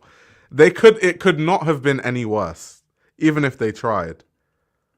Say, that's who I was back then. That doesn't make it right. That is not who I am now or have been for years. And I think most people in society kind of accept that. But the tweets here have been only from a few years ago. And it does back up some of the antic behavior we have already been seeing. I am being so serious when I say I cannot go through every single tweet here. I am legitimately getting lost, like trying to catch up onto every tweet that was coming out. Sorting through these tweets to show you here is kind of like the game show Deal or No Deal, except instead of possibly selecting money, it's the most racist tweet you've ever seen. And I am referring to the translate button a lot here, so, you know, forgive me. So let's go through some of them here. New attack in France. Beheadings in Nice by one of these Oh my God. Yo, am I actually going to get demonetized for this? I don't actually know. By one of these blank followers of Allah, how many times will we have to expel these madmen from Europe until we realize that their religion is incompatible with Western values we do not learn? Yeah, that's First of all, the Islamophobia is wild, and regardless of where you stand, like religious wise or morally, if you want to be an actress and you want to be an actress on the highest stage, regardless of whatever your views are, you have to understand you cannot be sharing opinions like that publicly, even if that's what you think. I still think it's problematic to think, but if that's what you think, I don't understand why you would literally tweet that. That just means you don't care about having a career. That's insane. That's actually insane. Or you don't care about your co-workers, because now, like I've said, this might tarnish everything. Because I've seen a conversation around the reason why Emilia Perez cannot win an Oscar anymore is because of all this controversy. It would set a bad precedent, which is crazy. So your actions has literally meant that now all the co-stars, all the people that worked on the production, you are robbing them of that opportunity of winning because of your stupid actions and the stupid things that you want to say on Twitter. Like you can't want to be a big actress, but at the same time think that you can be sharing political opinions like you're Trump or someone. That's a pretty bad one. That's insane. Islam is becoming a hotbed of infection for humanity that urgently needs to be cured. Who am I to cast aspersions on someone when I see tweets like this? Who am I to do that? I'm not going to do that. What? How about another one? Sorry, is it just my impression, or are there more and more Muslims in Spain? Every time I go to pick up my daughter from school, there are more women with their hair covered and their skirts down to their heels. Maybe next year, instead of English, we'll have to teach Arabic. And a lamb. You just had to add the and a lamb there, like you added the ellipses. Come on now, you can't do that. Imagine what these Arabs would say if every time they came to Europe we demanded permission from their wives or forced them to wear socks with flip-flops and a mask covering their faces, or better yet, sentence them to death for greeting other men with kisses on the mouth. Yeah, you know, it feels a little wrong to add some commentary here. I feel like those tweets speak for itself. She also what is the next one? Hollywood wants everyone to think and act the same. That's why they were so shocked Kamala failed and failed miserably. I don't think anyone was shocked that Kamala failed. I think it was very obvious to everyone that she was going to lose, to be honest. I don't think that's true. I don't think anyone was shocked. Unless, like, you're not intelligent. No offense, but, like, it's very obvious that she was going to lose. Also made several tweets regarding the whole George Floyd incident. There was a whole thread about them, some of which I don't even know if I should like post here or whatever, but I'll read one of them here. Open thread, let me get this straight. A guy tries to pass off a counterfeit bill after consuming methamphetamine. An idiot policeman arrives and goes too far in arresting him, killing him, ruining the lives of his family and his colleagues, and turning the guy with the bill into a martyr hero. I really think that few people ever cared about George Floyd, a drug addict swindler, but his death has served to once again demonstrate that there are people who still consider black people to be monkeys without rights and consider policemen to be assassins. They're all wrong. All right, so you're just, just really getting the thoughts out here, I guess.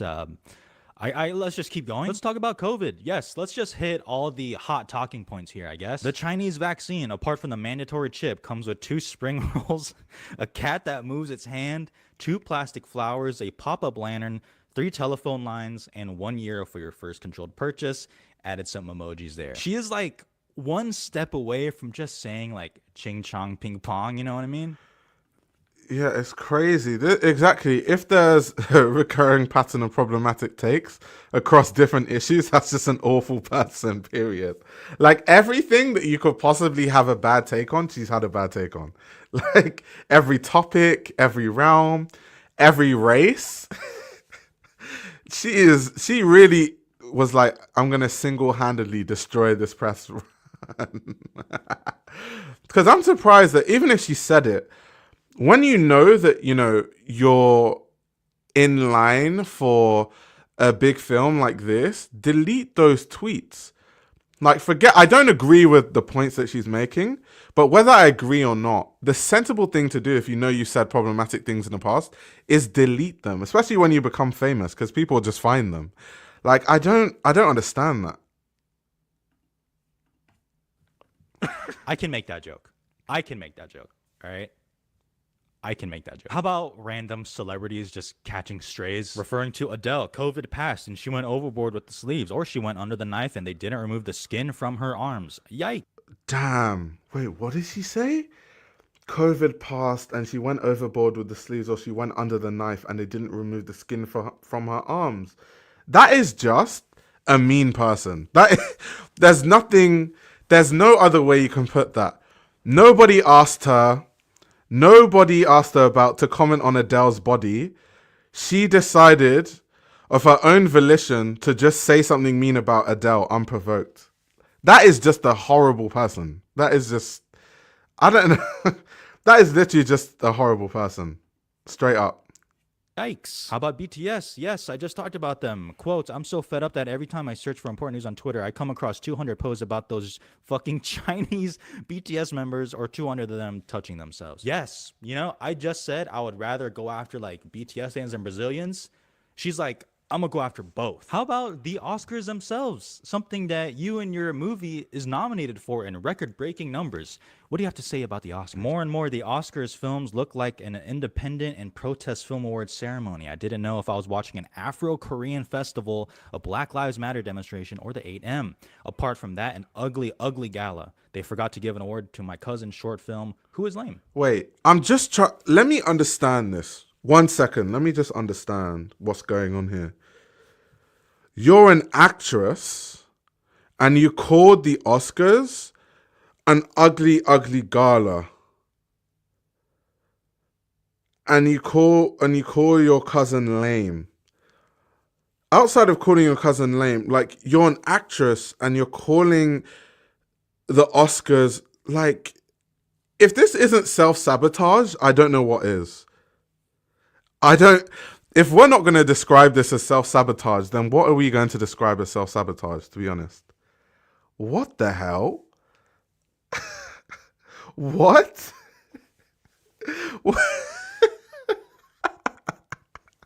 That is the craziest thing I've ever seen. That is literally like being like, I don't know, a football player and saying crazy things about the owners of football teams, or like, it's so crazy. That is literally self-sabotage. Okay, random shot there. How about another one? It's been a while since I've known if Oscars awards are given to groups or to cinematography, if color, sex, and ideology are rewarded, or technicians and artists without borders. It seems that an ethnic quota must be met, something that is already evident in the work themselves. Afro-Korean Festival, first of all, fire. And she is referring to the COVID Oscars where Nomadland won Best Picture. And I was trying to think, like, why is she referring it to Afro-Korean? And I was like, is she referring to like Minari? And like Chloe Zhao and like Ye Jung-yoon won Best Supporting Actress, and like Daniel Kaluuya won Best Supporting Actor. Like, did she see that and was just like seething, like had to mouth for it? And there were so many more tweets, people. There were so many more tweets. Considering these tweets, how can a human being have that much hate in their heart? I've never really understood someone with that much hate. Lanfari says you're putting too much trust into the translations. No, there's like a few accounts from Brazil that translated it, that speak Spanish and Portuguese. So they were the ones that did most of the translations, not like English speakers putting it in Google Translate. That's where most people got the translations from. And that's why she was being cooked by the Brazilians. Like, they were the ones that actually brought up most of these tweets. Are not that old.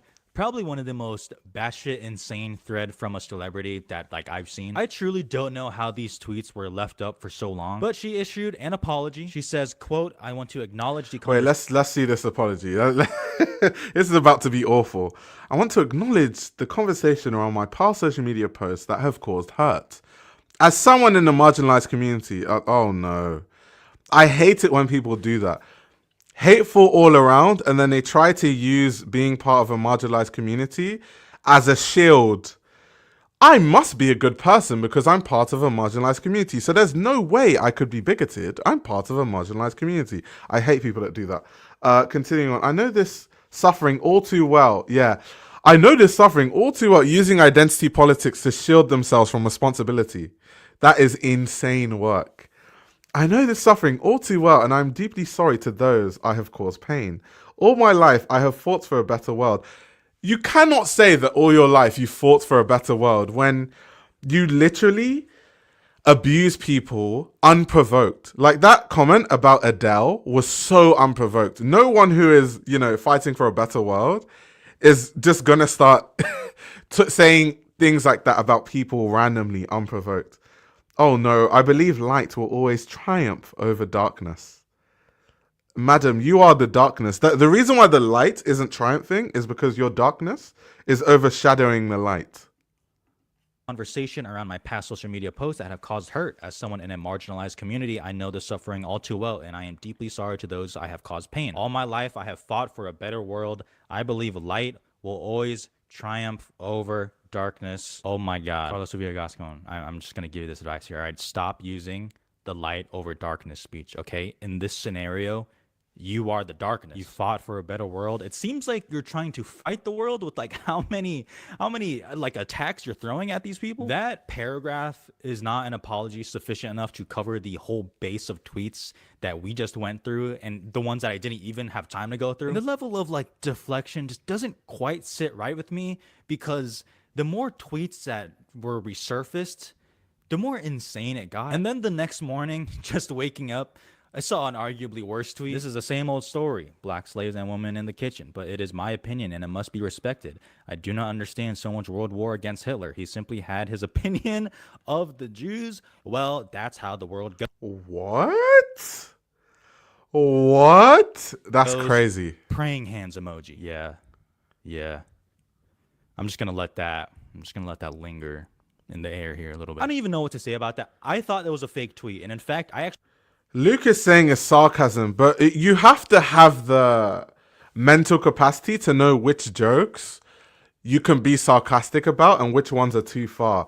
Whether she's being sarcastic or not, which I'm more led to believe she's not because of the things that she's said. I don't give people that have a track record of being terrible people that much leeway, but let's just go with the fact that she was being sarcastic. If you're an actress and you're in a mainstream movie and you're trying to be like a mainstream actress, making sarcastic jokes like that, you just have to have the mental capacity to know that that's not the realm of sarcasm that you should be dealing with. There are other things you can be sarcastic about that isn't around that. I actually removed it from talking about this video until a later interview from The Hollywood Reporter confirms that. Yeah, obviously, Luke, I agree with you when you're saying that she set herself up, but that's why I said you have to have the mental capacity, if you're a mainstream actress, to know that you can't be making sarcastic jokes about certain topics. If you don't know that, I don't know what to tell you. Like, as a fully grown adult with a fully developed brain, I don't get that. Like, I can be sarcastic about a fashion brand or a fashion designer, but I'm not going to be sarcastic about, a certain situation that happened that led to the death of loads of people. Like, that's not something I'm going to be sarcastic about or make jokes about. However, whatever angle I'm coming from it. If you're a fully grown adult and you don't understand that, then you can't be saved at that point. It was a real tweet. So what the fuck? So then she deactivated her Twitter account and then she made another statement. It's a bit of a long statement, so I'll kind of condense it here. But she says, quote, "I'm sorry, but I can no longer allow this campaign of hate and misinformation to affect me and my family. So at their request, I'm closing my account on X." Misinformation. I hate it when people do. Some people I think they're allergic to taking accountability. How can your tweet be misinformation? I'm closing my account on X. Misinformation. I mean, there were screenshots from your own tweets. So like, is it in the... So Luke is saying you can tell she was a nobody before this film because a celebrity would have deleted those ages ago. So yes, however, if you're... First of all, most of the stuff she said is unacceptable. But even outside of that, whether you're someone or nobody or famous on A-list or B-list or C-list, whatever, you have to know that if that's where you're going, that's what you're aspiring to. There are certain things you can't do and certain things you can't say, and topics that you just shouldn't even be playing with. And the fact she didn't understand that is shocking me. It's quite shocking to me, to be honest. In the room with us right now. Is it behind me? Oh shit. No, it's not. She continues on, quote, I have defended each and every one of the minorities in this world and supported any event against racism, freedom of religion, or homophobia in the same way that I have criticized the hypocrisy that underlies them, because the first thing I am self-critical of is myself. I don't really know, what is happening? My brain. Wait, let me go back to that statement. How can you say you're self-critical from yourself and you didn't have the knowledge to know that you should have deleted those tweets, at the very least? I have defended each and every one of the minorities in this world and supported any event against racism. Oh my God. Freedom of religion or homophobia. Oh my gosh. In the same way that I have criticized the hypocrisy that underlies them. Because the first thing I am self-critical. The first thing I am self-critical of is myself.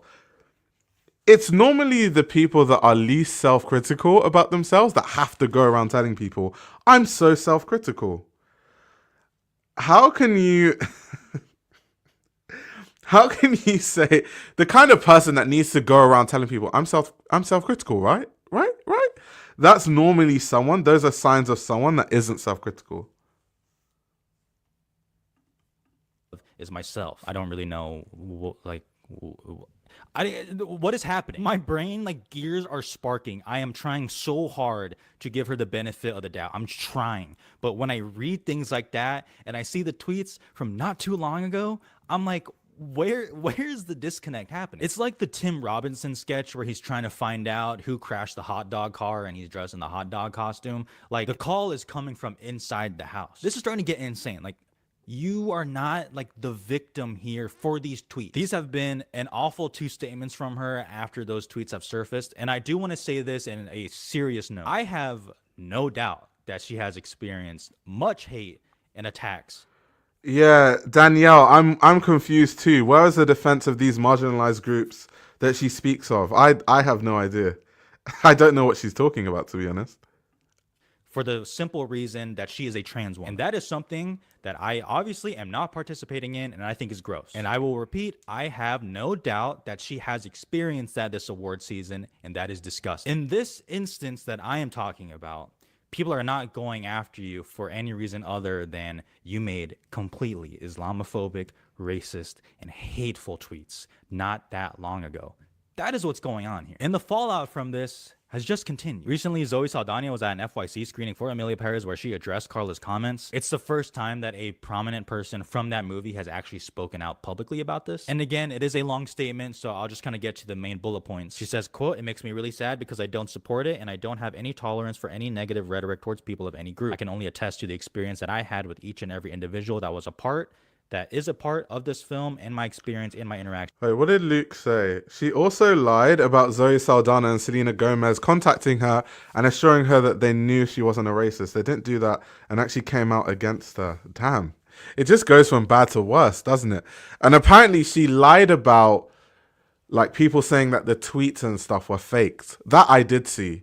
But this I didn't actually know that she lied about them contacting her and ensuring her that they knew she wasn't a racist.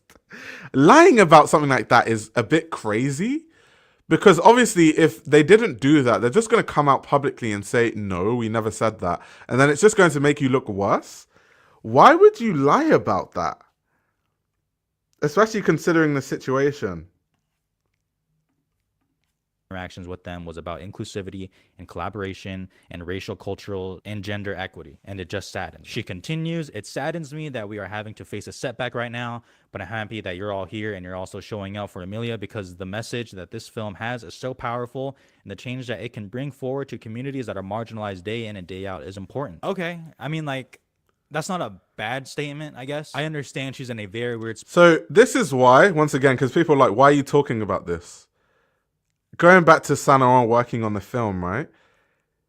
think of how bad all of this press is for Saint Laurent when Saint Laurent is basically tied and connected to this film.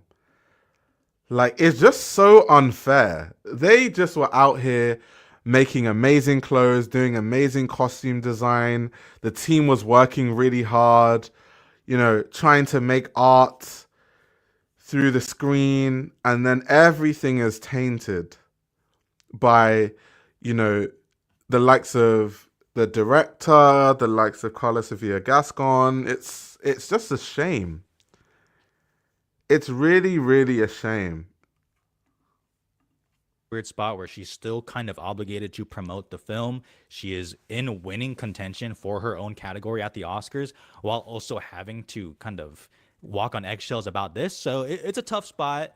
Not a bad statement. The Muslim Public Affairs Council condemned her tweets, and they made a statement, said, quote, "Deleted or not, these tweets are hurtful, offensive, and shocking, most especially coming from someone who is a member of another vulnerable community." Well, another day, another statement. She says, quote, "They have already won. They have achieved their objective to stain my existence with lies or things taken out of context. Anyone who knows me knows that I am not a racist. You will be surprised when you find out that one of the most important people in my current life and that I love the most is Muslim, nor any of the things for which I have judged and condemned." Also, the director, yeah, we covered that earlier. The director of the film said Spanish is the language of poor people in developing countries. The entire film is dogged by controversy. Can you imagine being the director of a film in Spanish and saying that that same language is the language of poor people? Like, I don't, sometimes I wonder, but a lot of famous people didn't grow up rich or like really upper class, because I feel like the kind of people that think like this or say things without thinking that I've met are normally people that are sheltered. Like, they don't have a lot of life experience. So that tends to be a lot of like upper class, really rich people that grow up rich because they don't really interact with day-to-day people or normal people. So it stifles their social awareness. So they don't understand how things that they say sometimes, especially to like everyday people, not their rich friends, they don't understand how it comes across to the average person. And it's shocking because not every actress comes from that background. So why do they all, like a lot of people in the film industry, like have takes like this? Like, they say things that are just so crazy. Condemned without trial and without option to explain true intention. I have always fought for a more just society and for a world of freedom, peace, and love. I will never support wars, religious extremism, or the oppression of races and peoples. Oh man, okay. Wow, where do I start? That statement in parentheses is hilarious. I didn't think I would see stuff like that from like actual celebrities, but it is truly giving like, oh, I'm not racist, like I have a black friend. I never thought I would actually see that reasoning used. Do you know what's funny? There's still grown adults that think that that's a valid, like, I can't be homophobic because I have gay friends. I can't be racist because I have that one black friend. There's still people that actually genuinely think that that's like a valid thing. In such a high profile situation like this, but here we are, 2025. Hello. Do you know how many times I've had to rewrite this goddamn video? Do you know? I have stopped writing this thinking this story was done, only to go back and keep rewriting this shit. I haven't seen my wife in weeks. Another day, another interview. What the fuck? She appeared on camera for the first time since this whole thing happened. And somehow the statements just keep getting worse. What is happening? The Hollywood Reporter has learned that Gascon set up the interview on her own without the involvement of anyone working on the film, which was distributed by Netflix. What? How does she set this up by herself? Netflix. I'm surprised she was allowed. Immediately all this controversy came out, they should have gotten her to sign a contract that means that she can no longer speak, like just control the narrative from then on, because now it's affecting, like I said, the work of so many people. It's the actions of the few affecting the many. It's the actions of the director and a few cast members that's tainting the work of so many people. So they should have, immediately that stuff happened, they would have been like, okay, sign this. You are now embargoed from speaking to anyone about anything about the film until this press run is over. Like, just keep quiet. That's what they should have done. What are you doing? Isn't like there a crisis PR department? Someone step in. She was asked about potentially renouncing her Oscar nomination for Best Actress, to which she said, "I cannot renounce the nomination because what I have done is a job and what is being valued is my acting work. And I cannot renounce a nomination either because I have not committed any crime nor have I harmed anyone. I am not a racist, nor am I anything that all these people have taken it upon themselves to try to make others believe that I am." How about another section of the interview? What have I done in my life? What have I done? I haven't killed a single fly. When I have a spider in my house, I put a little glass on it so as not to kill it. Wait, is that supposed to be an argument as to why she's a good person? What have I done? I haven't killed a single fly. When I have a spider in my house, I put a little glass on it so as not to kill it and take it out on the street. Is that now, guys, we need to start using that. Is that now the... That's the height of knowing that someone is a good person if they don't kill insects, if instead they put it in a glass jar and let them out into the wild. Is that now the moniker and the bar for which we, determine if someone is a good person or not? Interesting. I've never heard of that one before. And take it out to the street. What? Come. Okay, I can't do this anymore. I can't do this. This is not real. We live in a simulation. We live in a simulation. Absolutely. Oh my God. Oh man. Thank God. I thought she was someone who would kill a spider in her house, but thank God I don't have to worry about that. She did imply that the Selena Gomez tweet was fake. She said, quote, "Of course, that's not mine. I have never said anything about my partner. I would never refer to her that way." And okay, great, right? That's why I didn't talk about it earlier. I believe that. Like if you're the interviewer. Okay, Carla. So we have the George Floyd tweets, the Chinese vaccine, the Hitler, the BTS stands. We have the Selena Gomez one. No, actually, the Selena Gomez one was fake. Okay, I did not say that. I would never say that. Okay, Selena Gomez, fake. Cross that out. And the others. And she also had this statement, quote, "I feel and very much identify with the people who were thrown off buses for the color of their skin, with the people who did not want them to study at university, for the people who were hated simply for existing, like how I am hated in this moment." I'm going to repeat. I hate it when people do that. I absolutely hate when problematic people try to always insert black people. If there's one thing I hate, is when people try to insult black people. No, leave us out of it. Face your own problem. Be problematic in a corner. Don't bring us into it. You do not relate with the experience of being black. Stop it. Stop. I hate so many people try to do that. I cannot stand. That's one thing I cannot stand. I cannot stand that. That first part again. I feel and very much identify with the people who were thrown off buses for the color of their skin.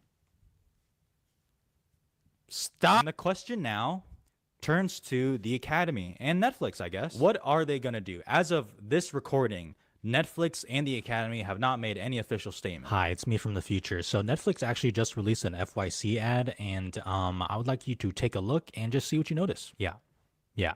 She's nowhere to be found here. Oh, damn, they removed her picture. Fair enough. Very warranted. Which is pretty crazy.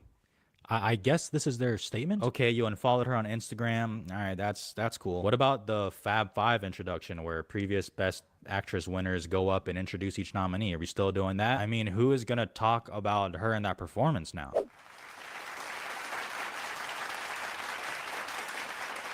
And Carla Sofia Gascon. What a performance. Gyro says, but yeah, this is someone that's clearly mentally ill. These publications giving this airtime just feeds her need for attention. No, I don't agree. I think giving her this much airtime is probably going to X her career. This is probably the last mainstream film she ever does. I think the film industry is a bit different to fashion. If she was a fashion designer, she would probably be able to weather the storm with these issues, because in fashion, I just don't think anyone gets cancelled. Fashion has some of the most problematic people I've ever seen, and none of them have been cancelled properly. So it's a different thing. But I think in the film industry, I've seen people get cancelled like people just get removed from the industry and no one wants to work with them. So I think optics matter more in the film industry, and what this airtime is doing is giving her really bad optics, like extremely bad optics. Because now, if she's in any other mainstream film, if she's like a co-star or even a lead, there's going to be so much backlash that people will band together and like make sure no one watches the film and stuff like that. And it's too much risk. Like no company is just going to take a chance on that. Like people aren't going to be taking those kind of risks, especially because now if you read a lot of the reports on Hollywood, like Hollywood is having a lot of financial issues. So a lot of the films, they're taking less risk. That's why some films have been really uninteresting, because they keep rehashing certain franchises that they know works and they know that the films sell. So if anything, I think it's good that she's getting this amount of attention so we can, know what this problematic person is, like how problematic this person is. What an actor you are. But more than that, here we go. You're an even more amazing person.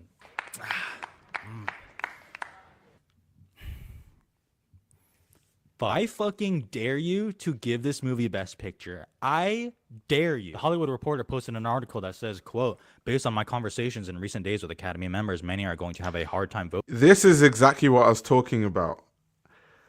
Based on my conversations in recent days with the Academy members, many are going to have a hard time voting for Emilia Perez in any category, given that Emilia Perez herself has become toxic. So, that's sad. That's so sad. That is so sad. I'm voting for Emilia Perez in any category, given that Emilia Perez herself has become toxic. And the reason this feels so much bigger than any other Oscar controversy. Yeah, people are saying they think Brutalist is going to win Best Picture. I mean, Brutalist is good. Long ass movie though, but Brutalist is really good. Obviously, this year and in recent history is because how self-inflicted this is. Do not compare this to Green Book. This is nothing compared to that. This is not some online thing anymore. This is not about smear campaigns. This has reached a level of mainstream. It would be catastrophic to give this movie Best Picture, or really any major award, but I'm talking about Best Picture in this scenario. I mean, what a past few days, huh? What a past few days. Again, I have never seen a campaign tank as fast and as hard as this movie has by its own self. I interviewed Sarah Hagee. I'm so sorry if I mispronounced your name. She was asked why she wanted the tweets to gain traction, and she says, quote, when someone in a historic position representing a film built on so-called progressive values has a history of racist and bigoted tweets, it exposes the hypocrisy of it all. This isn't about meaningful representation, it's just marketing. And that marketing falls apart when the person at the center of it is a racist bigot. Damn. And if I could leave you all with one more tweet from Carla Sofia Gascon before this whole firestorm happened. Quote, I love art. That's why I applaud the creativity of all the groups of haters who try to invent a new controversy or a new way to insult me every day. That's good because it awakens neurons. And with that, maybe one day they'll be able to understand that hatred won't get them anywhere. Sincerely, Public Enemy number 1. I really mean this when I say I hope I don't have to make another video on this. I know some people are weirdly very defensive about this. Some people say people are just throwing dirt on her. People, all I can say is no one is throwing dirt on her in this situation. She dug the grave herself. Thanks for watching. Thanks for subscribing. I'll see you guys next time. Facts. So, bringing it back to Yves Saint Laurent, because we're still talking about YSL. Can you imagine how Anthony Vaccarello feels about this whole situation? Can you imagine? Because Anthony Vaccarello is like, oh, I'm just going to go to my first Oscars. We're probably going to win a few. Everything's going to go well. We're going to get really good press. People are going to be talking about a lot of the looks that we created for the film. And then he woke up one day and just saw all of this controversy. And he's probably just like,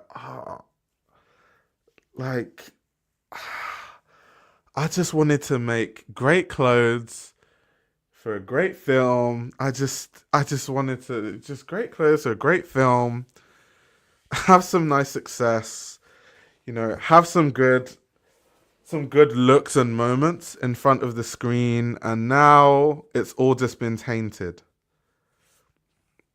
It's all been tainted.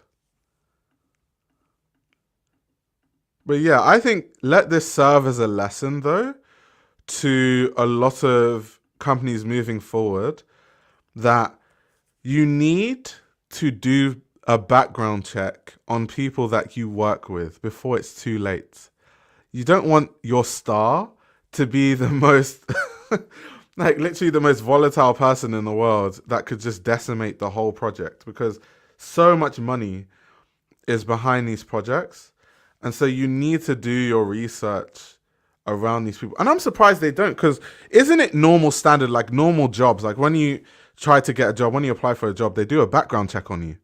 And normally, because I know some people that work in recruitment, they have, I've forgotten what the name of the software is. It's not some advanced software, but it's something that's industry standard where they put your links and stuff into it, and it will scan all your tweets and all the stuff that you've posted online and search for keywords to see if you've said anything problematic. I'm surprised that in the movie industry, they don't do that. I'm really surprised that they don't do that in the film industry. Like, just no background checks. They're just like, oh, we liked your performance in so-so film. We want you to be in this film. Or like, people are obviously doing like auditions and stuff. And before people come to the audition, you're not doing a background check. Or at least when you select someone from an audition, you're not doing a background check. That's a bit crazy. That's a bit crazy. Because if they did a background check for her, whatever keyword they put in, it would have flagged it. Any keyword, anyone, it would have flagged it.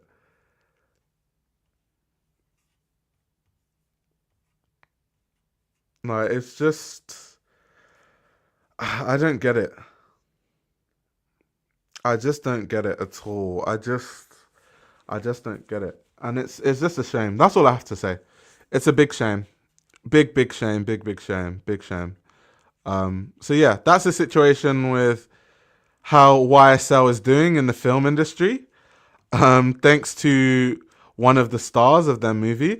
I've seen some of you in the chat saying that it's weird that Emilia Perez is being up for all these awards and winning all these awards because it's a mid film. I haven't watched the film, so I can't really say whether it's mid or not. But from the reviews I've watched, because obviously I'm really into film, so I've watched a lot of reviews on films, even if I haven't had the time to watch it.